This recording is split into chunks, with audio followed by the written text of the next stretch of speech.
यीशु मसीह के नाम से आप सब शुभ संदेश के दर्शकों को फिर से मैं स्वागत करती हूँ। धन्यवाद करती हूँ परमेश्वर को कि हम सबके जीवन में एक और दिन जोड़ा है और हम यीशु के चरणों में बैठ के हम कुछ वचन की बातें सीख सके, समझ सके, ग्रहण कर सके और उनकी आशीषों का वारिस बन सके।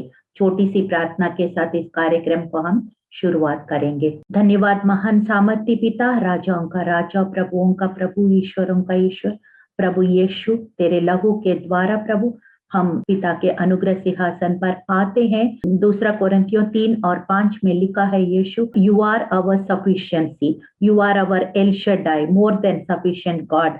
हाँ परमेश्वर, आपके द्वारा प्रभु हम संपूर्ण होते हैं प्रभु, आपकी धार्मिकता के द्वारा हम संपूर्ण होते हैं प्रभु।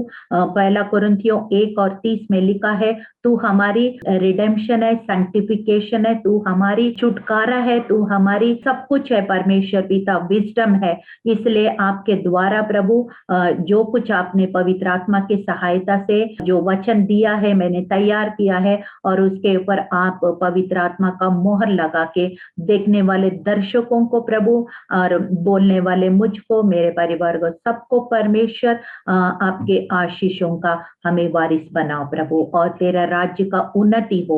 धन्यवाद करते, प्रार्थना सुनने के लिए, उत्तर देने के लिए सारा आदर और महिमा तुझे मिले। हम घटे आप बड़े, यीशु मसीह के जीवित और सामर्थ्य नाम में इस प्रार्थना को हम मांगते हैं। सुनिए, ग्रहण कीजिए, आमीन।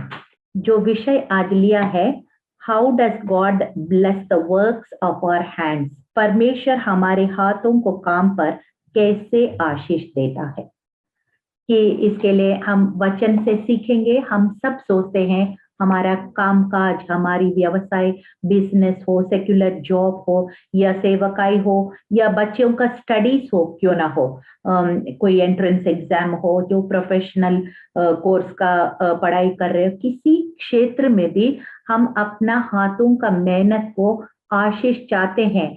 तो उस आशीष पाने के लिए बाइबल में किस तरह का वायदे हैं और किस तरह का जो हर एक प्रॉमिस आपको पता है एक कंडीशन के साथ आता है। जैसे वायदा है तो उसका कुछ शर्तें भी है।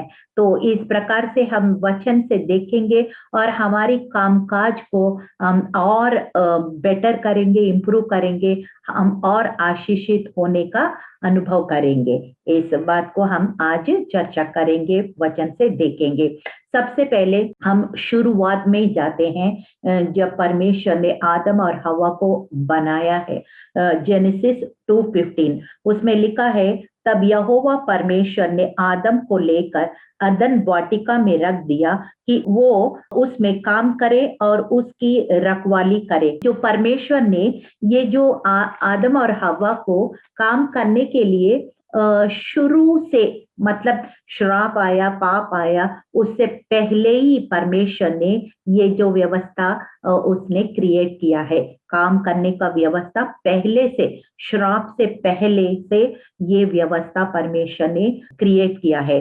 तो अगर ऐसे है तो फिर श्राप से पहले और श्राप के बाद उसका फर्क क्या है? There was work even before the curse and there is work even after the curse, but what is the difference?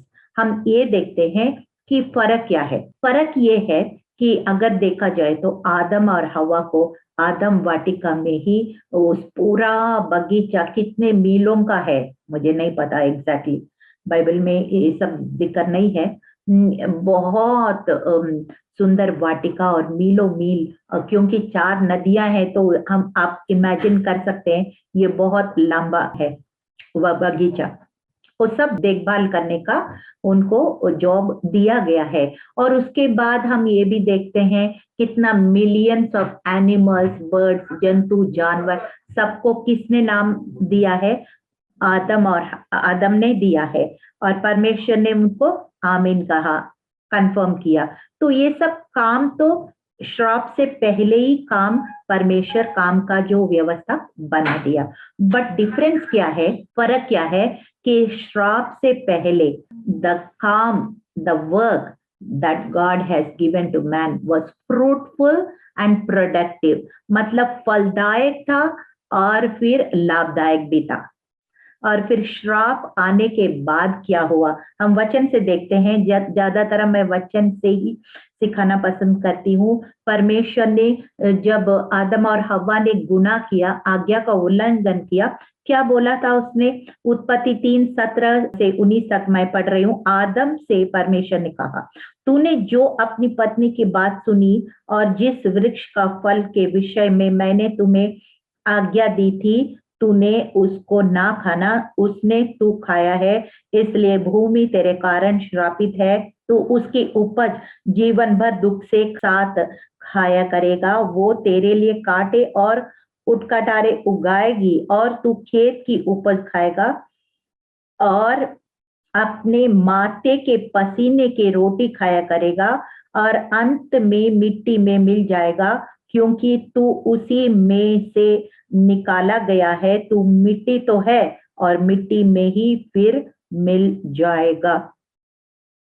मैं कई बार सोचती हूँ, आदम हवा, हम लोग मिट्टी से बनाया हुआ है, तो मिट्टी भी इसी कारण श्रापित हो गया। और मिट्टी में खेती बाड़ी करते हैं, सब कुछ जो हम खाते हैं पीते हैं, बिजनेस करते हैं, ये सब कुछ प्लांट्स एंड वेजिटेशन, ये सब कुछ मिट्टी से ही आता है। तो इसलिए इंसान के साथ साथ ये पृथ्वी भी, ये मिट्टी भी श्रापित हो गया। और फिर परमेश्वर बोल रहे, तुम काम करेगा, पहले जो तुम जितना फ्रूटफुल थे, प्रोडक्टिव थे, फलदायक थे और लाभदायक थे, तेरा काम उतना नहीं होगा। और फिर जितना पसीना बहा के कमाओगे, उस हिसाब से तेरा प्रतिफल नहीं होगा। यही श्राप के कारण हुआ है। और इस श्राप को भी, लेकिन हमारे गुड न्यूज, सुसमाचार ये है कि परमेश्वर ने इस श्राप को भी यीशु मसीह के द्वारा, क्रूस के द्वारा उसने खत्म किया है। नहीं तो क्या होता है, एशिया 65:22 में बड़ा दुख की बात है, ऐसे होता है। लेकिन कई लोग को मालूम नहीं होने के कारण बहुत मेहनत करते हैं, बहुत दिन रात मेहनत करते हैं। जिस हिसाब से वो मेहनत करते हैं, उस हिसाब से उनको प्रतिफल नहीं पाते हैं, क्योंकि वचन में लिखा, एशिया 65:22 में लिखा, ऐसा ना हो कि तू बनाए और दूसरा बसे, ऐसा ना हो कि तू वे दाख की बारी लगाए और दूसरा खाए, क्योंकि मेरी प्रजा की आयु वृक्षों की समान होगी और मेरे चुने हुए अपने कामों का पूरा लाभ उठाएंगे। हालेलुया। परमेश्वर की योजना ये है, प्रत्येक व्यक्ति जो यीशु मसीह को ग्रहण किया, वो चाहता है हमारी मेहनत का पूरा प्रतिफल पाए। ऐसा ना हो हम घर बनाए और कोई और बस गए उसमें। ऐसा ना हो हमने दाख की बारी लगाए, कोई उसका फल खा रहे। ऐसा ना हो हमने कुआं खोदे और पानी कोई और पी रहे हो। हम वृक्ष के समान, मतलब क्या है कि एक स्थिरता, एक हमेशा वृक्ष में क्या होता है, हमेशा वो हर सीजन में फल देता है। ऐसे परमेश्वर हमारा जीवन को एक स्थिरता देना चाहते हैं और रेगुलर इनकम, रेगुलर पीस, सब कुछ, मतलब एक शांति पूर्वक जीवन को आशीषित करना चाहते हैं। लेकिन कई बार क्या होता है, इंसान परमेश्वर का योजना को नहीं समझते हैं और शैतान का झूठ के अंदर आ जाते हैं। उनके जाल, बिछा हुआ जाल में अज्ञानता से उसमें आ जाता है और फिर क्या होता है, उनका प्रतिफल, उनके मेहनत का प्रतिफल पूरा नहीं पाते हैं। ड्यूटरॉनमी 28:12, व्यवस्था विवरण 28 और 12 में लिखा, यहोवा तेरे लिए अपने आकाश रूपी उत्तम भंडार को खोल कर तेरी भूमि पर समय पर मेघ बरसाएगा करेगा और तेरे सारे कामों पर आशीष देगा और तू बहुतेरी जातियों को उधार देगा, परंतु किसी से तू उधार नहीं लेना पड़ेगा। परमेश्वर की योजना यही है कि हम उधार देने वाले हो और लेने वाला ना हो, और हमारी खेत में समय पर बारिश हो। कई बार आप इमेजिन करिए खेती बाड़ी करते समय गलत समय पे बारिश आ गया या बारिश बिल्कुल नहीं आया तो उनका सारा मेहनत बेकार होता है। तो हमारी जो मेहनत के साथ साथ परमेश्वर का आशीष ही बहुत ही जरूरी है। और फिर क्या होता है, परमेश्वर का आशीष का हाथ हमारे ऊपर होने से समय समय पर मेघ बरसेगा, गलत टाइम पे मेघ न बरसेगा, और हमारी दाख लता की दाख जो है कच्चा ना गिरेगा। ये सब मलाकी 3, 10, 11, 12 में लिखा है कि इस तरह से जो शैतान का युक्ति और योजना से परमेश्वर हमें बचाना चाहते हैं, हमारा मेहनत को बेकार ना होने देता है परमेश्वर। हालेलुया, यही परमेश्वर चाहता है। ये परमेश्वर की ओर से आशीष है। और एक और वचन मैं पढ़ के सुनाती हूँ, वचन में क्या परमेश्वर हमसे बातचीत कर रहे कामकाज के विषय में। व्यवस्था 30:9 लिखा है, यहोवा तेरी भलाई के लिए तेरे सब कामों में, तेरी संतान और पशुओं के बच्चों और भूमि के उपज में तेरी बढ़ती करेगा, क्योंकि यहोवा फिर तेरे ऊपर भलाई के लिए वैसा ही आनंद करेगा जैसे उसने तेरे पूर्वजों के ऊपर किया था। हम अब्राहम, इसहाक और याकूब के ऊपर बहुत परमेश्वर ने आशीष दिया। हम सब अब्राहम की वंश है, दाऊद का वंश है, यीशु मसीह का वंश है। तो उनके ऊपर आशीष परमेश्वर ने दिया और वो परमेश्वर के आज्ञा को पालन करते हैं। तो परमेश्वर हमसे भी यही आशा रखते हैं। अगर हम ऐसे उनके इच्छा के अनुसार हम अपना कामकाज को भी स्ट्रीमलाइन करेंगे, उसी परमेश्वर की इच्छा और योजना के अंदर वचन के अनुसार अलाइनमेंट करते चले जाएंगे, जरूर परमेश्वर हमारी कामों को आशीषित करेगा और समय समय पर हमें गाइड करता रहेगा। हमारी जो मेहनत है वो बेकार नहीं होने देगा। लेकिन कई बार लोग लालच के होने कारण, स्वार्थीपन होने के कारण, कई बार बिजनेस होता है, मैं 2-3 एग्जांपल्स देती हूँ। बिजनेस होता है तो हमें 100 रुपया हम लोग इन्वेस्ट किया तो 10 रुपया ले लो, 15 रुपया ले लो, 20 रुपया ले लो, लेकिन 100 रुपया ले ले तो 100 रुपया का 100 भी प्रॉफिट लेना वो गलत है, वो लालच है ना। तो लेकिन लोग करते भी हैं। और फिर कोई चीज मिलावट करेंगे या शॉर्टकट करेंगे, या ये बहुत सारी बातें बाइबल में लिखा है। हर एक वचन में 25 मिनट में नहीं बोल पाऊंगी, आप बोर हो जाओगे, इसलिए मैंने निकाला नहीं है। लेकिन तराजू के बारे में भी, मिलावट के बारे में भी सब कुछ बाइबल में वचन है। तराजू, कई बार तराजू में हेर फेरी लोग करते हैं, या क्वालिटी में हेर फेरी करते हैं, या शॉर्टकट अपनाते हैं। बहुत कुछ तरह का शॉर्टकट्स और मिलावट और समझौता और बहुत कुछ लालच और स्वार्थीपन के कारण, या किसी को देख के, बाइबल ये भी कहता है निर्गमन 23 में लिखा है, तो भीड़ को देख के बुराई को ना करना। यानी कि मतलब 100 लोग यही रास्ता पकड़ रहे हैं, हमको लगता है वही सही है और उसी रास्ता पकड़, नहीं, बाइबल कहता है सकड़ा है मार्ग जो अनंत काल की ओर जाता है और चौड़ा है मार्ग जो विनाश की ओर जाता है। ये सब कुछ बाइबल में लिखा है। एक दिन मैं देख रही थी, एक बहुत गलत तरीका अपनाते हैं, वो परमेश्वर इस सब कामों में आशीषित नहीं कर, अगर पैसा मिल भी गया उस तरीके से, वो जैसा आया वैसे वो कहीं ना कहीं से निकल ही जाएगा। ऐसे इसलिए परमेश्वर हमेशा चाहते हैं हम एक सीधा रास्ता को अपनाएं, धार्मिकता से, सच्चाई से हम बिजनेस करें, जॉब करें या पढ़ाई करें, कोई भी है, हम चीटिंग ना करें औरों की तरह। फिर जरूर परमेश्वर हमारे कामकाज में आशीष देगा ही देगा। क्यों नहीं देगा, जरूर देगा। उनका वचन सच्चा है और वो जीवित है। आकाश और पृथ्वी टल सकता है, उसका वचन कभी गलत नहीं हो सकता है। हम गलत रास्ते में जा सकते हैं, हम झूठ को बिलीव करके जाल में फंस सकते हैं शैतान की तरह, लेकिन परमेश्वर कभी नहीं झूठ बोलते। 1 कोरिन्थियन 3:9 में लिखा है, तू मेरा सहकर्मी है, you are my fellow worker. इसका मतलब क्या है, वो हमारे सीनियर पार्टनर है और हम जूनियर पार्टनर। कभी कभी हम उसको, तुम साइड हो जाओ मैं अपने आप जाऊंगा, तो फिर हम गलत हो जाएंगे। साम 127:1 में लिखा है, यदि घर यहोवा ना बनाए तो बनाने वाले का परिश्रम व्यर्थ होगा। इसलिए हमेशा आप याद रखना है, परमेश्वर के वचन के अनुसार उनके बातों को, उनका अगुवाई को, उनको दर्शन को पाते हुए हमें आगे बढ़ते जाना है। साम 128:2 में लिखा है, अपनी कमाई को निश्चय खाने पाएगा, तू धन्य होगा, तेरा भला होगा। हालेलुया। और कोलोसियों 3 में लिखा, जो कुछ तुम करते हो तन मन से करो, ये समझकर कि मनुष्यों के लिए नहीं परंतु प्रभु के लिए करते हो, क्योंकि तुम जानते हो कि तुम्हें इसके बदले प्रभु से विरासत मिलेगी। प्रभु मसीह की सेवा करते हो, तुम प्रभु मसीह की सेवा करते हो। ये याद रखो, सिर्फ मनुष्यों को खुश करने के लिए, मनुष्यों को दिखाने के लिए नहीं करना।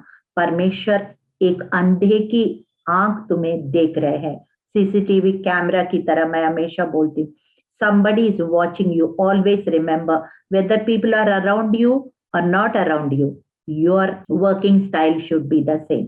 पहला थिस्सलुनीकन 4:11 में लिखा है, और जैसे हमने तुम्हारे समझाया वैसे ही चुपचाप रहने और अपना अपना कामकाज करने और अपने अपने हाथों से कमाने का प्रयत्न करो। देखिए, वो लिखा है कि हम खाली बैठ के खा नहीं सकते। If you are not working you are not suppose to eat, ऐसे भी लिखा है। और पहला थिस्सलुनीय को लिखा है, अपना अपना कामकाज करो, चुपचाप नहीं रहना। यानी मतलब idle, you should never be idle. जो कुछ आता है आपका, हर एक को अपना टैलेंट और एबिलिटीज दिया है, हर एक को समय भी एक जैसे दिया है। तो हम जो कुछ परमेश्वर ने हमें दिया है उनको इस्तेमाल पूरा करना है, यही परमेश्वर चाहते हैं। और उनका वायदा ये है, साम 90:17 में लिखा, हमारे परमेश्वर यहोवा की मनोरथा हम पर प्रकट हो, तू हमारे हाथों का काम हमारे लिए दृढ़ कर, हमारे हाथों के काम को दृढ़ कर।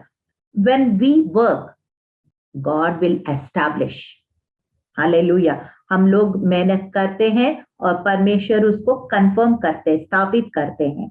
एफिसियों 4:28, एफिशियंस 4:28, चोरी करने वाला फिर चोरी ना करे, वरन भले काम करने में अपने हाथों से परिश्रम करे, इसलिए कि जिसे प्रयोजन हो उसे देने का उसके पास कुछ हो। परमेश्वर बोल रहे, अगर तू काम ही नहीं करेगा तो मैं किस चीज को आशीषित करूंगा। अगर तुम काम करके कुछ बना के दिखाओ, मैं अगर रोटी और सब्जी बनाऊंगे फिर उसको आशीषित करूंगी, अगर कुछ नहीं बनाएंगे तो आशीष किसमें करेंगे? परमेश्वर। हम काम करेंगे तो वो आशीष करेंगे, और फिर हमारे पास कुछ देने के लिए भी, किसी को मदद करने के लिए भी कुछ होगा। नहीं है तो कुछ नहीं होगा हमारे पास। फिर दोनों का नुकसान, हमारे भी नुकसान, जो हम हमारे ऊपर थोड़ा आशा रखा है उनको भी नुकसान। तो प्रोवर्ब्स 22:29, यदि तू ऐसा पुरुष देखो जो कामकाज में निपुण हो, तो वो राजाओं के सम्मुख खड़ा होगा, छोटे लोग के सम्मुख नहीं। यानी कि मतलब जितना आपका काम में निपुणता पाएंगे उतना ही आपको पहचान भी उसके साथ साथ आएगा। You will go and stand before kings, यानी कि मतलब your work will be recognised by the quality. Hallelujah.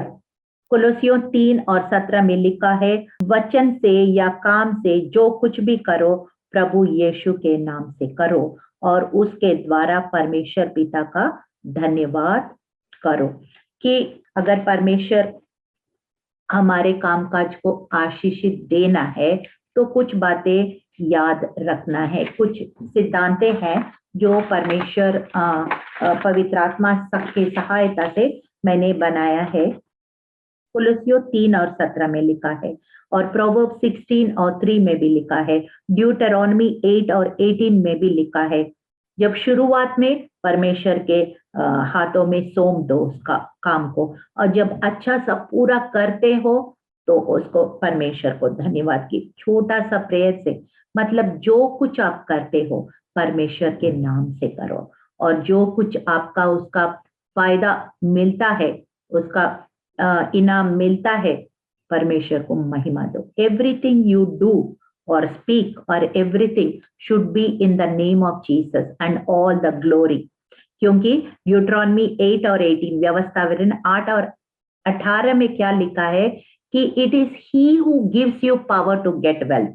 हमारे अच्छा सेहत कौन देता है, हमें आइडियाज कौन देता है, हमें ताकत एनर्जी कौन देता है, टैलेंट कौन देता है, ये सब कुछ हम एक्नॉलेज करना है। This is what is Christian life. ये पहला सूत्र है कि everything you do it in the name of Jesus and he will establish the work of your hands. और फिर ड्यूटरॉनमी व्यवस्था विवरण 15 का 10 में लिखा है, तू उसको अवश्य देना, उसे देते समय तेरा मन को बुरा ना लगे, क्योंकि इसी बात के कारण तेरा परमेश्वर यहोवा तेरे सब कामों को जितने तू हाथ लगाएगा तुझे आशीष देगा। Sometimes you know when there is lot of success and achievements, जब हम बहुत आशीषित पाते हैं, बहुत पैसा आ जाता है, कमाई आ जाता है, साथ साथ घमंड भी आ जाता है, साथ साथ कई बार हम सोचते हैं हम किसी को देने का मन नहीं लगता, और जितना पैसा जमा करेंगे उतना ही स्वार्थी लालच बन जाते हैं। इसलिए परमेश्वर ने पहले ही हमें ये बात दिखा दिया। उसने बोला जब जरूरतमंद को परमेश्वर के काम के लिए देना है, टाइप तो देना ही है, और उसके साथ साथ कुछ गरीबों को और पुअर एंड नीडी जरूरतमंद को आपको कुछ आशीषें शेयर करना ही है, मे बी इन काइंड और इन कैश और इन वॉट एवर वे। कुछ नहीं है तो एक बच्चा को ट्यूशन पढ़ा, या कुछ बच्चा को स्पॉन्सर करो फीस का, या कुछ भी जो कुछ आप कर सकते हो, किसी तरह से हमको अपने आशीषों में शेयर करना ही है। जब हम शेयर करने लग जाते हैं, परमेश्वर तभी हमारे कामों को, हाथों का काम को आशीषित करेंगे। क्या परमेश्वर बारिश सबके ऊपर भेज रहे हैं, हवा सबको दे रहे हैं, सनलाइट सबको दे रहे हैं, बहुत कुछ। इवन जो परमेश्वर यीशु मसीह को पर्सनली नहीं जानते, उनको भी कई आशीषें परमेश्वर ने दे रखा है, उद्धार भी सबको दे रखा है, लेकिन वो व्यक्तिगत रूप में ग्रहण करे ना करे वो अलग बात है। तो हम भी अपना जो कमाई में से कुछ जरूरतमंद को, गरीबों को मदद करना है। हालेलुया। और फिर एक्ट चैप्टर 11:21 ये है हमारी, मैं ऑलरेडी बता चुकी हूँ। अगर हम ये नहीं जानेंगे कि परमेश्वर हमारी, इवन विश्वास भी परमेश्वर की देन है। हाँ, सब कुछ परमेश्वर की देन है। हालेलुया। और वो चेले ने ये बात को ग्रहण किया। प्रेरितों का काम 11 और 21 में लिखा है, और प्रभु का हाथ उन पर था और बहुत लोग विश्वास करके प्रभु की ओर फिरे हैं। आप प्रभु के इच्छा के अनुसार आप अपना कामकाज को भी स्ट्रीमलाइन करेंगे, डिसिप्लिन के साथ, डेडिकेशन के साथ। आप उनका हाथ को भी कदम कदम पर अनुभव करेंगे। हालेलुया। खतरे में भी अगर कुछ मुश्किलें हैं, खतरे हैं, कुछ चीजें हैं, तब भी आप उनके हाथ को महसूस करेंगे। ये उनकी वादा है। और चेलों ने इतना कई कष्टों से गुजरा है, लेकिन ये बयान दे रहे हैं कि वो आप परमेश्वर का हाथ को वो महसूस किया है, कदम कदम पर मैंने महसूस किया है। ये हमारी मसीह जिंदगी में खूबी है। हालेलुया। चेक करके देखो परमेश्वर कितना भला है। God's hand you should experience every moment, even in your secular job, even in your business or ministry or in your studies, anything you do, God will bless you. और फिर उसके बाद फोर्थ पॉइंट मैंने ये तैयार किया है, दूसरा तिमोथी 2 और 15, उसमें लिखा है, अपने आप को परमेश्वर का ग्रहण योग्य और ऐसा काम करने वाला ठहराने का प्रयत्न करो जो लज्जित होना ना पाए और जो सत्य के वचन को ठीक रीति से काम में लाता हो। If you are preaching like preachers, हम लोग वचन प्रचार करते हैं, या कोई व्यवसाय में भी हो, किसी तरह का क्यों ना हो, सबको यीशु मसीह के न्याय के सिंहासन के पास खड़ा होना पड़ेगा और फिर अपना अपना काम का हम हिसाब किताब देना पड़ेगा। So when we give the account of what we do, hallelujah, उस समय हमको शर्मिंदा नहीं होना है। उस समय हमारे पास एक कॉन्फिडेंस होना है। जैसा एक बच्चा अगर परीक्षा देता है या देती है तो उसको ठीक है 5% 10% इधर उधर हो सकता है, लेकिन उनको पता है मैंने कैसे आंसर शीट किया है, वो उनको कितना मार्क्स आता है उनको पता है। ऐसा ही हमारा मसीह जिंदगी भी कुछ ऐसा ही है कि 5 to 10 वेरिएशन हो सकता है, लेकिन हमने ईमानदारी से, आत्मा और सच्चाई से अपने कामकाज को, अपना पढ़ाई को परमेश्वर के भय में और डैनियल की तरह एक्सीलेंट स्पिरिट में निपुणता से सब कुछ किया है, वचन के अनुसार, परमेश्वर की योजना के अनुसार किया है, तो फिर हमें शर्मिंदा होना नहीं पड़ेगा। हालेलुया। और फिर उसके बाद लास्ट पॉइंट ये है कि कितना भी अच्छा करो, always you are to remember there is enemy, adversary, हमेशा शत्रु है। कहाँ थोड़ा सा मौका मिलेगा, कहाँ घुस जाऊं, कहाँ इनका काम को रुकावट डालूं, कहाँ इनके जीवन में बाधा डालूं, ये सब हमेशा हमारा एक लड़ाई तो चलेगी। इसलिए नेहिम्याह 4 और 17 में लिखा है, शहरपना को बनाने वाले और बोझ के ढोने वाले दोनों पर उठाते थे, अर्थात एक हाथ से काम करते थे और दूसरा हाथ से हथियार पकड़े रहते थे। नेहिम्याह पता है ना आप लोग, सब लोग को मैंने एपिसोड भी बनाया, उसमें नेहिम्याह ने 52 डेज में यरूशलेम का शहरपना बनवाया। बहुत लोग को वो लीडर बनके वो शहरपना बनवाया। और वो उस समय शहरपना बनाते समय एक खास पॉइंट यहाँ पे क्या लिखा है, with one hand they were holding the weapon, one hand they were working।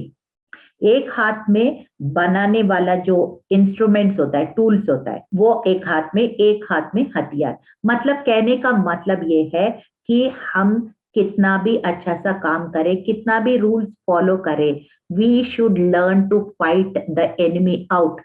हम शत्रु से लड़ना भी साथ साथ करना ही पड़ेगा, सीखना ही पड़ेगा। इसलिए हमें हर एक प्रकार की आत्मिक हथियार परमेश्वर ने दिया है कि वचन, प्रार्थना, यीशु का नाम, यीशु का लहू, संगति, रोटी तोड़ना, प्रेज एंड वर्शिप, आराधना, बहुत सारे हथियार जो हमें दिया है।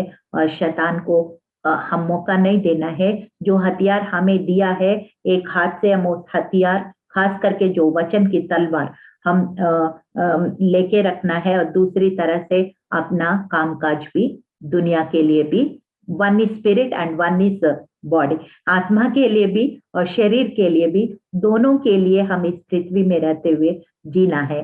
इसलिए परमेश्वर ने दोनों के लिए, हर एक चीज के लिए हमें दिया है। दूसरा पत्रस और 3 और 4 में लिखा है, हमारी भक्ति का जीवन के लिए और इस पृथ्वी का जीवन के लिए, दोनों के लिए परमेश्वर ने हर प्रकार की वायदे दिए हैं। और उस वायदों को जाने, पहचाने, ग्रहण करके, घोषणा करके, अपने जीवन में अमल करके इस कामकाज के ऊपर जरूर अच्छा सा प्रतिफल पाएंगे, पूरा प्रतिफल पाएंगे।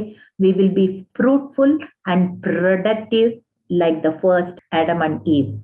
जो श्राप से पहले कैसे आदम और हवा ने फलवंत रहा उनके कामों को, ऐसे ही हम यीशु मसीह के द्वारा हो सकते हैं। ये सारे वचन को जान के, समझ के उसको अमल करेंगे, जरूर हमारे कामकाज पे हम बहुत फलवंत हो सकते हैं। और हमें अपने परिवार के लिए, सेवकाई के लिए रख के, उसके बाद भी बहुतों का हम आशीष का कारण बन सकते हैं। धन्यवाद पिता, हमने देखा है प्रभु, बाइबल के जो सूत्रों को, द बिब्लिकल प्रिंसिपल्स को वचन के अनुसार अपना व्यवसाय, अपना सेवकाई, अपना पढ़ाई, अपना कामकाज, सेक्युलर जॉब, जो भी प्रभु आपके वचनों के द्वारा हम स्ट्रीमलाइन करेंगे, अलाइनमेंट करेंगे, वचन के अनुसार चलेंगे, जरूर परमेश्वर तेरी आशीषों का हम वारिस होंगे। और पहला आदम श्राप से पहले कितना आशीषित और फलवंत हुआ, वैसे हम फलदार बनेंगे प्रभु, फ्रूटफुल और प्रोडक्टिव बनेंगे प्रभु, और अब बहुतों का आशीष का कारण बनेंगे। सारा आदर सारी महिमा आपको देते हैं, यीशु मसीह के जीवित और सामर्थी नाम में इस प्रार्थना को मांगते हैं, सुनिए, ग्रहण कीजिए, आमीन।